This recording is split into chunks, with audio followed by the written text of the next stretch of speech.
ચાણક્ય જદી એના પછી 24 વખત ભારતના હિન્દુસ્તાનના ભાગલા પડ્યા છે. અખંડ ભારતને જદી મૌર્યને ગાદી ઉપર બેહારીને બેઠો હતો ને, એ ચાણક્યની પાસે હ્યુએન સાંગ નામનો ચાઇનીઝ આવ્યો હતો શીખવા માટે કે રાજ કેમ આપવું. અખંડ ભારત હતો ત્યારે. થોડીક વાત વજનવાળી છે પણ ખાસ સાંભળજો, આવો વર્ગ આવા પડકારા કરો છો એટલે. ચાણક્યની પાસે આવ્યો અને હાંધનું ટાણું દી આથમી ગયો તો અંધારું થવા માંડ્યું હતું. અને હ્યુએન સાંગ નામનો ઇતિહાસકાર આવેલો અને એને કોઈ માણસને આવીને કીધું કે મારે ચાણક્યને મળવું છે. આવો અખંડ ભારત છે તો એનો મંત્રી કેવો હોય છે, એને મારે મળવું છે. અને કોકે કીધું કે હાલો લઈ જાય. એને એમ કે આલિશાન મહેલ હશે, હવેલી હશે ચાણક્યની, કારણ કે અખંડ ભારતનો મંત્રી છે, ધર્મગુરુ છે ને મંત્રી છે. પણ ચાણક્યની પાસે હ્યુએન સાંગને લઈ આવ્યા ને ચાઇનીઝને, તો નદીને કાંઠે નાની એવી ઝૂંપડી હતી. ઝૂંપડીમાં બેઠો બેઠો કઈક રાજકાજનો હિસાબ લખતા હતા ચાણક્ય.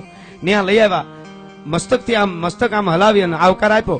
બોલો હ્યુએન સાંગ બેહી ગયો અને ચાણક્ય છે એમણે લખવાનું ચાલુ રાખ્યું. દીવડો જગતો હતો.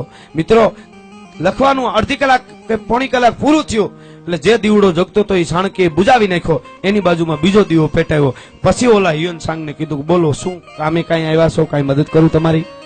એટલે ઓલા હ્યુએન સાંગે કીધું બીજું તો બધું હું ચાઇનીઝ છું, ચાઇનાથી આવું છું, બીજું બધું તો પછી, પણ પેલા મને એ સમજાવો કે જે દીવડામાં તેલ તમે દીવડો જગતો હતો એમાં તેલ બરાબર હતું, એમાં હતું એટલું જ આ દીવડામાં તેલ છે, તો તમે ઈ દીવો અત્યાર સુધી હતો એ બુજાવી નાખ્યો અને બીજો દીવો પેટાવ્યો, એનું કારણ?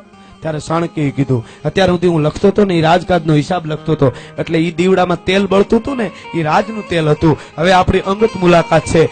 આ બીજો દીવડો પેટાવ્યો ઓલો બુજાવીને એ મારું પોતાનું તેલ છે. તેલમાં એટલા હિસાબ કરે ને એ અખંડ ભારતના સપના આ દેશના સાધુડા જોયે કે સાથ એક દીવડામાં તેલ બાળવામાં આટલા હિસાબ કરે એ અખંડ ભારતના સપના જોઈ શકે. ગવર્મેન્ટની ગાડી હાળાને પરણાવી આવે એ કોઈ દી અખંડ ભારતના સપના ન જોઈ શકે સાહેબ. એનાથી કાંઈ ન થાય, વાતું થાય ખાલી. એટલે આપણે વાત કરું છું કે ઈ કવિ પ્રદીપ ચિત્તોડના કિલ્લાની માથે